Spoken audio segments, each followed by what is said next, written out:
दूर से देखने पर यह समंदर में खड़ी कोई बैटल शिप लगती है, पर असल में ये एक छोटी सी सिटी है जो आज पूरी तरह से खंडर हो चुकी है। किसी वक्त में इस छोटे से आइलैंड पर 5000 से ज्यादा लोग रहते थे और ये ना सिर्फ जापान की बल्कि दुनिया की सबसे घनी आबादी वाली सिटी कहलाती थी। यहाँ अपार्टमेंट्स थे जिनका कंक्रीट अब गल सड़ चुका है। इनमें लोगों का सामान आज तक मौजूद है। ऐसा मालूम होता है कि शायद यहाँ रहने वाले सब कुछ ऐसे ही छोड़कर यहाँ से भागे हैं। यहाँ स्कूल्स थे जहाँ कभी बच्चों की आवाजें गूंजती थीं। Hospitals, town hall, swimming pools, shops और सिनेमा समेत यहाँ वो तमाम फैसिलिटीज थीं जो किसी शहर में होनी चाहिए। पर आज ये पूरा आइलैंड, पूरा शहर किसी वीरान गोस्ट टाउन की शक्ल पेश करता है। लेकिन आखिर क्यों यहाँ रहने वाले हजारों लोगों में से आज एक भी यहाँ नहीं रहता?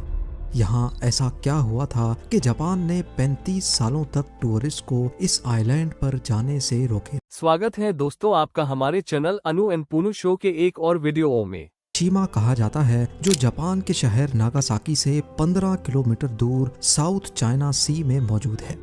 क्योंकि इस आइलैंड की शक्ल एक बैटल शिप जैसी है, इसी वजह से इसको बैटल शिप आइलैंड भी कहा जाता है। समंदर के इस हिस्से में करीब 500 ऐसे आइलैंड हैं जिनमें कोई आबादी नहीं, लेकिन हिरोशिमा की कहानी इनसे काफी अलग है। देखा जाए तो दूसरे आइलैंड्स काफी हरे भरे हैं, लेकिन हिरोशिमा आइलैंड समंदर से उभरा हुआ एक बहुत बड़ा पत्थर है जहां पर प्लांटेशन ना होने के बराबर है।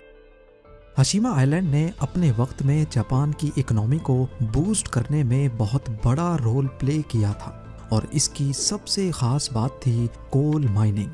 पिछले 150 सालों की हिस्ट्री में इस आइलैंड के करीब समंदर के बॉटम से 1 करोड़ 65 लाख टन कोयला निकाला गया था। इतना ज्यादा कोयला आज पूरे इंडिया को 1 महीने तक और पाकिस्तान को 10 महीने तक इलेक्ट्रिसिटी प्रोड्यूस करके दे सकता है। 1800s में हिरोशिमा से थोड़ा ही दूर टाकाशिमा आइलैंड पर रहने वाले लोगों को जमीन पे बिखरा हुआ कोयला मिला था। पहले तो उनको इसकी खासियत पता नहीं थी, लेकिन फिर कोहिता नाम के एक आदमी को एक्सीडेंटली इसकी हीटिंग प्रॉपर्टीज का पता चल गया। उस दिन के बाद से टाकाशिमा आइलैंड के लोगों ने जमीन पर बिखरे हुए कोयले को इकट्ठा करना शुरू कर दिया, जिससे वो अपने घरों को गर्म रखते थे। देखते ही देखते 1850 में नागासाकी एक इंटरनेशनल शिपिंग पोर्ट बन चुका था। अमेरिका और चाइना के दरमियान ये एक स्टॉप ओवर पोर्ट था जहां पर इंटरनेशनल कार्गो सेलिंग शिप्स रुकती थी। वेस्टर्न कंट्रीज यानी ग्रेट ब्रिटेन और यूएसए अपनी सेलिंग शिप्स को स्टीम इंजन से रिप्लेस कर रहे थे, जिनको चलाने के लिए एक ही चीज की जरूरत थी और वो था कोयला। जब वो शिप्स नागासाकी पोर्ट पर आकर रुकती थी तो उनको रिफ्यूलिंग के लिए कोयले की जरूरत पड़ती थी और ये कोयला नागासाकी से थोड़ा ही दूर टाकाशामी आइलैंड पर बिखरा हुआ था। जब कोयले की डिमांड बढ़ती गई तो अब आइलैंड के लोग इसको बेचने के लिए जमीन से निकालने लगे। देखते ही देखते टाकाशामी के सरफेस पर से कोयला खत्म हो गया। तभी उन्होंने आसपास के आइलैंड्स का रुख किया, जिसमें हिरोशिमा वाहिद ऐसा आइलैंड था जिसमें काफी ज्यादा कोयला था। उस वक्त कोयले को निकालने के लिए ओल्ड स्कूल तरीके इस्तेमाल किए जाते थे, जिसमें ज्यादातर हाथों का इस्तेमाल होता था। अब बढ़ती हुई कोल डिमांड्स को पूरा करने के लिए हाथों का इस्तेमाल नाकाफी था। इसीलिए 19th सेंचुरी में मित्सुबिशी ने हिरोशिमा आइलैंड खरीद लिया। उस वक्त मित्सुबिशी एक शिपिंग कंपनी थी जिसने हिरोशिमा आइलैंड पर प्रॉपर कोल माइनिंग स्टार्ट करने का फैसला किया। मित्सुबिशी ने यहाँ वर्कर्स के लिए घर बनाए और पूरे आइलैंड को समंदरी लहरों से बचाने के लिए एक सी वॉल भी बनाई। यही वजह है कि आज ये आइलैंड एक शिप की शक्ल जैसा दिखता है। 1916 में यहाँ 3000 वर्कर्स रहते थे जो साल में 150 टन कोयला जमीन से निकालते थे। हिरोशिमा आइलैंड के छोटे साइज की वजह से यहाँ रहने की जगह काफी कम थी, लिहाजा मित्सुबिशी ने यहाँ कंक्रीट रेजिडेंशियल कॉम्प्लेक्स बनाया ताकि ज्यादा से ज्यादा वर्कर्स यहाँ अपनी फैमिलीज के साथ रह सकें। ये उस वक्त जापान की सबसे बड़ी कंक्रीट बिल्डिंग हुआ करती थी, लेकिन ये फिर भी वर्कर्स के रहने के लिए काफी छोटी थी। उसके बाद हिरोशिमा आइलैंड पर वर्कर्स की तादाद बढ़ती गई और मित्सुबिशी यहाँ नए कॉम्प्लेक्स भी बनाता चला गया। इसके साथ साथ वर्कर्स के बच्चों के स्कूल्स और एंटरटेनमेंट सेंटर्स भी बनाए गए। 1941 में हशीमा आइलैंड पे कोयले की प्रोडक्शन सालाना 4,10,000 टन तक जा पहुंची, जो कि दिन ब दिन बढ़ती जा रही थी। 1959 में आइलैंड की टोटल पॉपुलेशन 5,200 थी। अब देखा जाए तो आइलैंड का टोटल एरिया ही 15.5 एकड़ है। अगर हम सिंपल मैथ करें तो 1 एकड़ में यहाँ 335 लोग रहते थे। इतनी घनी आबादी आज तक दुनिया के किसी भी मुल्क में नहीं पाई गई।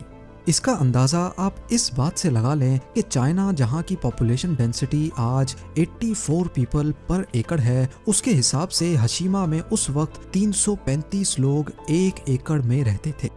जो वर्कर्स यहाँ रहते थे उनका कहना है कि एक कमरा 3 वर्कर्स शेयर करते थे, लेकिन उसमें जगह सिर्फ 2 वर्कर्स के सोने की थी और तीसरे वर्कर को कबर्ड में सोना पड़ता था। माइन की बात की जाए तो वो हशीमा आइलैंड से 1 किलोमीटर नीचे खोद कर बनाई गई थी, जहाँ टेम्परेचर 35 डिग्री सेल्सियस और ह्यूमिडिटी 95% होती थी। इन हार्श कंडीशंस में वर्कर्स का काम करना किसी भी सूरत खतरे से खाली नहीं था। हशीमा आइलैंड की कोल माइन पर काम करने के दौरान कई वर्कर्स की जान भी जा चुकी है। यहाँ तक कि वर्ल्ड वॉर 2 के दौरान और उससे पहले चाइनीज और कोरियन कैदियों से फोर्सफुली माइन पर काम करवाया जाता था, जिसके लिए पूरी दुनिया आज तक जापान को क्रिटिसाइज करती है। इसी वजह से वर्ल्ड वॉर 2 के बाद जब जापानीज एम्पायर का तख्त उलट दिया गया तो अपना इम्प्रेशन अच्छा करने के लिए जापान ने हशीमा आइलैंड पर वर्कर्स के लिए कई फैसिलिटीज भी बनवाई, जैसा कि सिनेमा, जिम्नेजियम, हाई स्कूल्स और एंटरटेनमेंट सेंटर्स। यहाँ ये तमाम फैसिलिटीज वर्कर्स के लिए बिल्कुल फ्री रखी गई थी, लेकिन इसके लिए वर्कर्स को आइलैंड की मेंटेनेंस में हाथ बटाना पड़ता था। यहाँ पीने का फ्रेश पानी मेनलैंड जापान से लाया जाता था, लेकिन बाद में समंदर के अंदर वाटर लाइंस बिछाई गईं जो मेनलैंड जापान से जाकर कनेक्ट होती थी। 1960s में हशीमा आइलैंड अपने पीक पर चल रहा था और जापानीज इकोनॉमी को इससे काफी फायदा भी हो रहा था। लेकिन ये वो वक्त था जब दुनिया में कोल इंजन्स का डाउनफॉल शुरू हो गया। कोयले को माहौल के लिए नुकसानदेह करार दे दिया गया और ऑयल ने कोयले को रिप्लेस करना शुरू कर दिया। इसके चलते अब इंटरनेशनल मार्केट में भी कोल की डिमांड कम होने लगी और आहिस्ता आहिस्ता कोल माइंस बंद होना शुरू हो गई। हशीमा आइलैंड पर माइनिंग वैसे ही काफी मुश्किल थी, क्योंकि एक तो ये मेनलैंड से कटा हुआ था और दूसरा साउथ चाइना सी में सुनामी और समंदरी तूफान अक्सर आते रहते थे। मित्सुबिशी ने आइलैंड के गिर्द प्रोटेक्शन वॉल तो बना रखी थी, लेकिन इन तूफानों की वजह से अक्सर ये वॉल टूट जाती थी, जिसकी वजह से इसकी रिपेयरिंग पर भी एक्स्ट्रा खर्चा आता था। इन सब डिफिकल्टीज की वजह से अब हशीमा कोल माइन प्रॉफिटेबल नहीं रही थी। 1970s में मित्सुबिशी ने 2000 वर्कर्स को निकाल दिया या उनको दूसरी फैसिलिटीज में एडजस्ट कर दिया और फिर फाइनली 15 जनवरी 1974 में कंपनी ने ऑफिशियली हशीमा कोल माइन को बंद कर दिया। बिना जॉब और रोजगार के हजारों वर्कर्स ने रातों रात हशीमा आइलैंड को छोड़ दिया।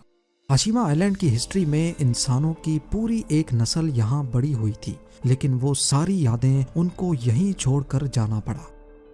आज हशीमा साउथ चाइना सी में एक भूला हुआ खंडर आइलैंड का मंजर पेश करता है। कई सालों तक जापानीज गवर्नमेंट ने इस आइलैंड को सील रखा था और इसकी वायोलेशन करने वाले को सख्त से सख्त सजा दी जाती थी। कई लोगों का कहना था कि जापान यहाँ फोर्स्ड लेबर कैंप्स की असल हकीकत दुनिया से छुपाना चाहता है, लेकिन जापान का कहना था कि ये रूल उन्होंने आइलैंड पर चोरी रोकने के लिए बनाया है। हशीमा को 21st सेंचुरी में दोबारा से डिस्कवर किया गया और गोस्ट टाउन की शक्ल में ये काफी फेमस भी हो गया, खास तौर पे उनके बीच जो घोस्ट टाउन्स या खंडरात देखने के शौकीन थे। 2005 में जापान ने हशीमा आइलैंड को ऑफिशियली टूरिस्ट के लिए खोल दिया।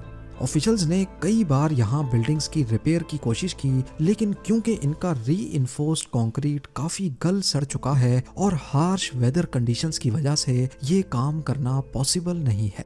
यहाँ कई बिल्डिंग्स टाइफून्स की वजह से गिर चुकी हैं और दूसरी बिल्डिंग्स गिरने के करीब करीब हैं।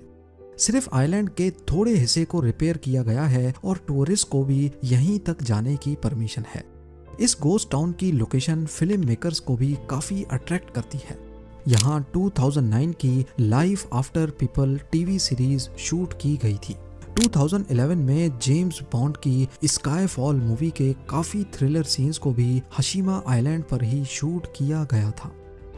2009 में जापान ने हशीमा आइलैंड को यूनेस्को वर्ल्ड हेरिटेज साइट की लिस्ट में डालने की रिक्वेस्ट की थी, लेकिन साउथ कोरिया, नॉर्थ कोरिया और चाइनीज गवर्नमेंट ने इसको काफी अपोज किया। उनका कहना था कि ये उन बच जाने वाले लोगों की फीलिंग्स के साथ खिलवाड़ है जिन लोगों को यहाँ फोर्सफुली लाकर उनसे माइन के अंदर काम करवाया जाता था। आखिरकार इनके बीच कॉम्प्रोमाइज इस बात पे हुआ कि जापान यहाँ 1940s में फोर्स्ड लेबर को एक्सेप्ट करेगा और हेरिटेज साइट की हिस्ट्री में फोर्स्ड लेबर का जिक्र भी किया जाएगा। दोस्तों, हमारे चैनल अनु एंड पूनू शो को सब्सक्राइब करके हमारा हौसला बढ़ाइए। उम्मीद है आप लोग हमेशा की तरह इस वीडियो को भी ज्यादा से ज्यादा शेयर और लाइक करेंगे। आपकी प्यार भरी कमेंट्स के लिए बेहद शुक्रिया। मिलते हैं अगली शानदार वीडियो के साथ।